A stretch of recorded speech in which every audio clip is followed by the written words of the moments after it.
the first to know in SMPTV. Ene enkomodie bi akoso ewo joy for FDA so. Ya san komodie involve the third accused Richie Japa. Na ensam ya Japa brusu on live TV. Ghana for do na bebu sase enti interview ya akoyi the lawyers etunofo. The lawyers ya we say ogina TV so and I will make these serious confessions. Ya wakeka enyoma eye contrary to the TV so wakeka yana. Now, a salient point.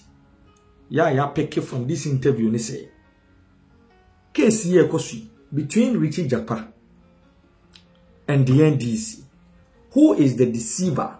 Who is being deceived? Why that for? Now why so any dada no in this case? Adekudi ente me busa sa question ni say case start ye ya Richie Japa ebegina dekem as the third accused who open the defense. Ena audio bi leak audio bi beto abonten. The NDC kwaye press conference. Sabi jamfi ye bi. Johnson asiedu nketia ye bi. E ka kire Ghana for say the Attorney General a committee Richie Japa ewo Justice Yoni Kolendi Fee ako di nkomo bi ye nkomo no eye about how to jail cases lato forcing at all costs. Na Richie Japa record that meeting ewo Justice Yoni Kolendi Fee.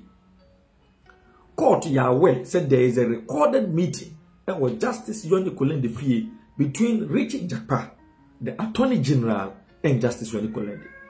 And then Japa copy join you susua or say Japa say there is no recording in the house of Justice Yoni Kolendi. Or say recording be anywhere also. That was Justice Yoni Kolendi fee. The only recording here also is the phone conversation between him and the attorney. Now which is which? The Richie Japan as say what are the NDC for? And now say NDC and other Richie Japan. Yankoi. Na yenko tie the confession or ye the fast audio no any other series of confession just what ti redu so kika obeka se adrobi na ache yenko jinchi. This development, how has that affected your relationship with the learned judge? Not at all. In fact, he knows very well that no recording in the face was done in his house. That one, he's 100% sure about that. And then he also knows that when I made the first allegation in court, I never mentioned his name. It is rather the Attorney General and his media surrogates that brought his name up. And then, because you see, they were preempting. But did he know that you had recorded the Attorney General? Yeah, I told him. In fact, before the recording was made public? Before the recording was made public, they had already, the attorney, when I made the first, I gave the first teaser in court, the Attorney General got in touch with him and complained to him that I had recorded him in his house because he knew we'd be meeting there. So the justice called me. My cousin called me that, the Attorney General complained that we've recorded him in my house. And I said, no. All this time, I had not yet released the recording. The recording had already been released. So the Attorney General was preempting. And because he's been meeting me there for all this while, he thought that was where the recording was done. And then he knew he was calling me on WhatsApp. And for him, recording couldn't be done on WhatsApp because it's encrypted. But it's just because he doesn't understand technology and it's not in my field.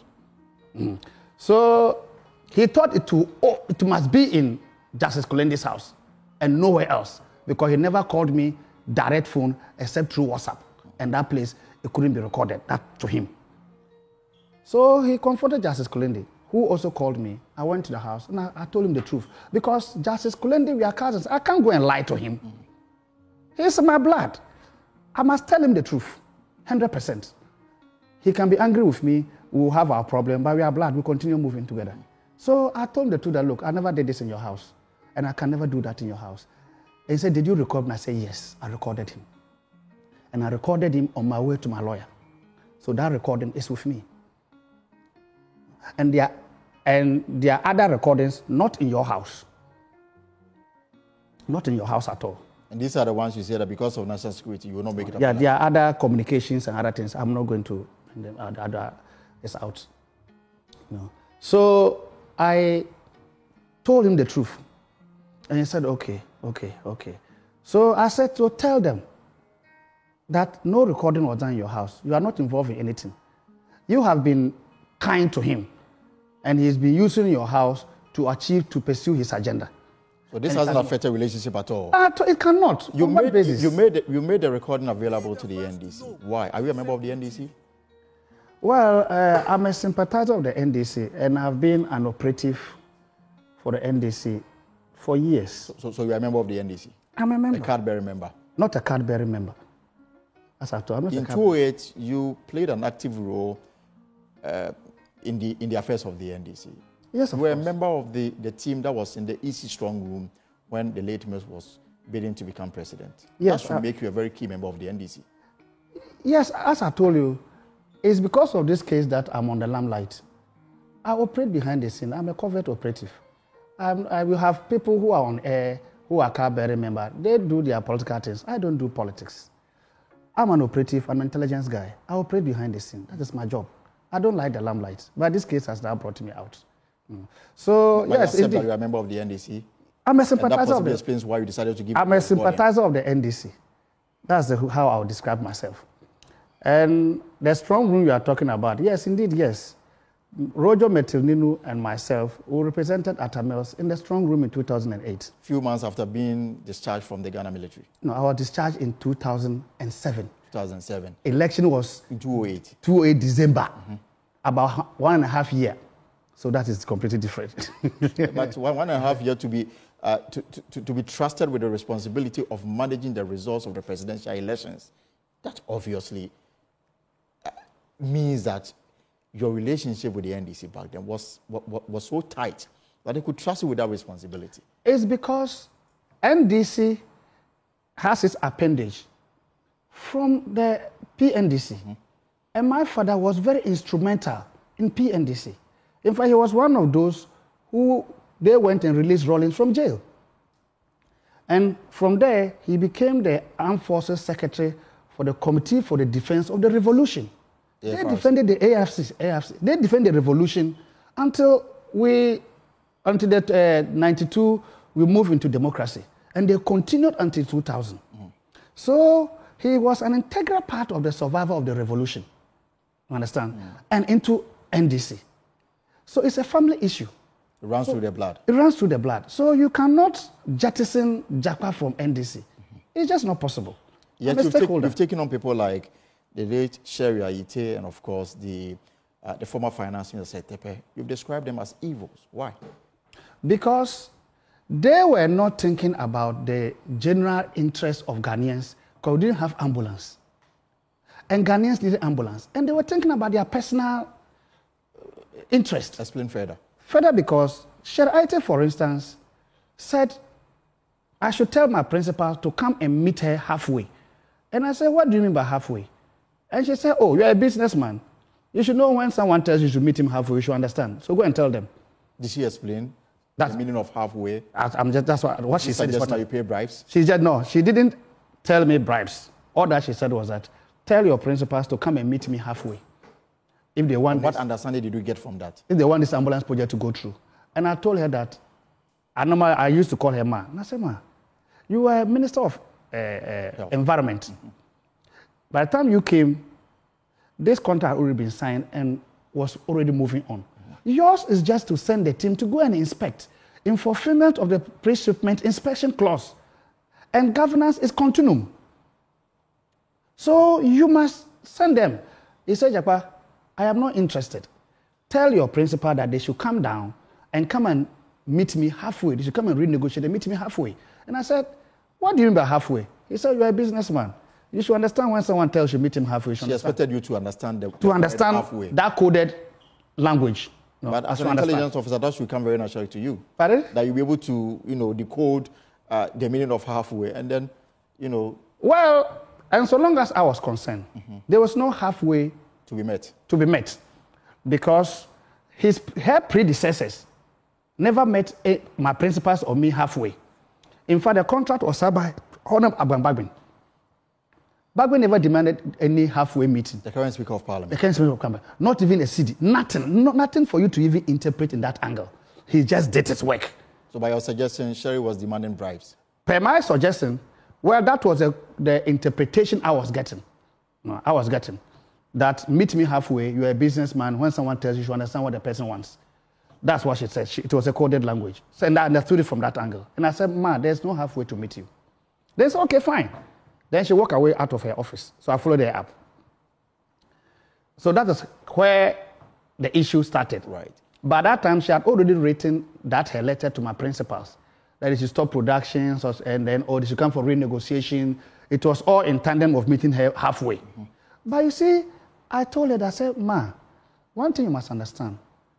You as a minister, you don't have the authority to just cancel a contract or suspend a contract without recourse to the contract terms of termination or suspension. That is one. And if you are no longer interested in the contract, this contract went to Parliament, went to Cabinet, raise a memo back to Cabinet and go and explain to Cabinet why you don't want this. And when Cabinet gives you the approval, you can go ahead. But on your own, you can't vary an internationally binding contract. Already agreed upon. Agreed upon, and production is going on. Monies have been committed by the supplier because there's no advance payment. So the supplier had to go and get his own loan to start production. And then you didn't even consult the Attorney General's office to give you advice on this letter you've written. And you on your own, you said this is stop production and that they should come for renegotiation. On what basis? He said, Jakwa, don't wear this your cap and come and be telling me law. You know, come and teach me law over here. And I said, Tepe? No, that was Sir IT for you. Sir Tepe's own was very simple. After the approval by Parliament for the loan facility to be procured from Stanbic Bank to finance the ambulance so that it wouldn't put burden on the budget of government and to give government about 3 years to pay so they can allocate resources from the budget for other projects. Tepe took over. It had already been approved by Parliament, so you can't reverse it. Stanbic Bank has signed their column and forwarded it to Minister of Finance. In fact, Honorable Kobna Dufour was going to sign it before leaving for the drawdown to start. But then he said that, the new president, His Excellency John Dramani Mahama, had just nominated Sir Tepe to take over from him. As vice. And Sir Tepe was going through the vetting process. So it would not be fair for him to sign office when he is just leaving office and he knows Sir Tepe is coming. In any case, it has gone to Parliament. Stanbic has already signed. Everything has been done. It's just in the tray. When Sir Tepe comes, he will just come and sign it and the drawdown will just start. There's nothing to be done about it. So Sir Tepe was confirmed. He took over. The man handed it over to him, and the man just disregarded what Parliament, the sovereign will of Ghanaians, wanted. What explanation did he give? He's the best person to explain. So for 2 years, even though as of now, I'm telling you, for 2 years, this man refused to establish the LC, breaching the contract. And the contract is very specific, that the LC shall be established upon the signing of the contract, which is immediate. But for 2 years, Tepe would not even come. He doesn't want to even go there. He was interested in other things. So Big C had no other option than to serve the Attorney General notice to sue for judgment debt. The Attorney General perused all the documents Big C has submitted through their lawyers and came to the conclusion that Big C had a valid contract because all the contract terms had been met. So the Attorney General issued his legal opinion. And you and I know that Attorney General legal opinion is binding on all MMDAs of government. Because if you misconduct yourself as an institution of government, the one to defend you will be the Attorney General. So the Attorney General wrote to the Minister of Health that your conduct and then to Sir Tepe will occasion judgment debt because this contract is valid. It has gone through all the processes. It's gone to PPA. And PPA is an institution on its own. They have a board and they have perused the contract, done everything and awarded it. So go ahead, you must proceed. And the word was, you must proceed to honor the terms of the contract. And what are the terms? The LC that is in the contract, you must honor it. But because for 2 years, Setepe, for his own reasons, refused to obey the will of Ghanaians through the parliament. When the pressure came from the Attorney General's office, he then wrote to Big C, and that letter to is in court. That, Big C should give him some time. He's arranging to establish the LC. 2 weeks or 3 weeks later, Ato Forson signed a letter for the LC to be established. So you can see the correlation. Right. Good. So it was not established out of a vacuum. Okay. It was established based upon... Because of the pressure that came from, and then the fact that we were in a position where we could be started with judgment then. Thank you. And the AG had made her position clear. But there's one important issue. I want to link it. You see, when Setepe wrote that letter to Big C, promising them and showing them that he was processing the LC for them, so he's giving some time, he's getting it done. 3 weeks later, Ato Forson letter came. So you can see the correlation. Right. Good. So when Setepe came to court and said he authorized Ato Forson, it was very clear that he authorized because he had already promised Big C, he Setepe himself, in an official letter. And 3 weeks later, Ato Forson wrote that thing. And Ato Forson signed for the minister, and the minister was copied, and he had it. So if the minister didn't authorize Ato Forson to sign it, he would have immediately countered it because he had the power and stopped it. But he never stopped it. The authorization, was it verbal or with documentary evidence? You see, when you are working with your deputy, for instance, you can give your deputy verbal or memo. That is at your discretion based upon the exigency of the issue and where you are. In fact, to be frank with you, as at the time that Ato Forson was signed that letter, Setepe was in US. Wow. He was not even in the country. So you give the man a verbal instructions, you were outside the country, and the man is your deputy holding the fort. So he signs for you.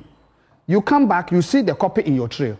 The LC was still going the process of being finalized. If you're not the one who signed, what will you do?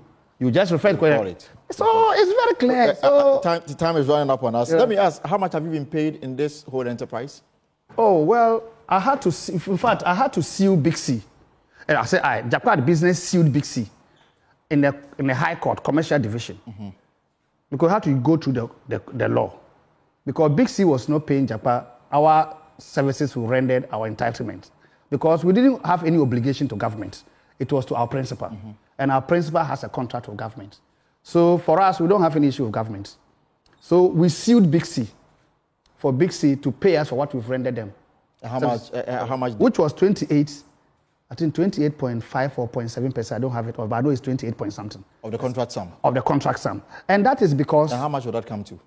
Oh, that, I don't have it off yet, but I think if you take the 3.95 million euros, you take the 28 point something out of it, you get the figure. It's 700,000 euros? Well, it should be thereabouts.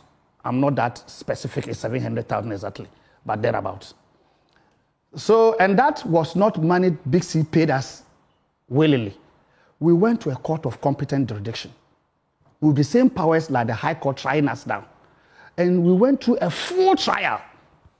Big C had its lawyers. They argued the case, we presented our case, we presented the services we rendered to Big C. After a full trial, the judge ordered Bank of Ghana to pay the portion of Big C in their business. To you? No, to the court account, not to Japan Business. So even if Bank of Ghana paid Big C's part of Big C's money to the court account. Then the case was still going on. Then after we have won the case against Big C and our reliefs were granted us, the court then ordered its own account to then pay Japan Business. So technically, Bank of Ghana, the executive arm of government, never paid Japan Business. Japan Business was paid from the court's own account after a full trial. Do you understand that? So the LC that was established for the 3.9 million euros and the recipient was Big C was directly to Big C. Japan was not part of the business, was not part of it. I hope you understand. I do. And you know that in LC, there are connection precedents. So if you are the recipient, no other entity can be paid through the LC, except the recipient alone. The components, where are they now? It's one of the strange things that the government must be answering. Because the accessories came in 2016, November. Alex Sebefia, who was a 8 minister, years ago. Yes, who was a minister of health, dealt with all this issue about Sheraite, what do you call it, Setepe, technical issues, post-delivery inspection. Alex Sebefia came, put all together, and he dealt with it. He cleared all that. He cleaned all that rubbish that was created. Oh, do you get my point? He cleared everything. And then it culminated into an addendum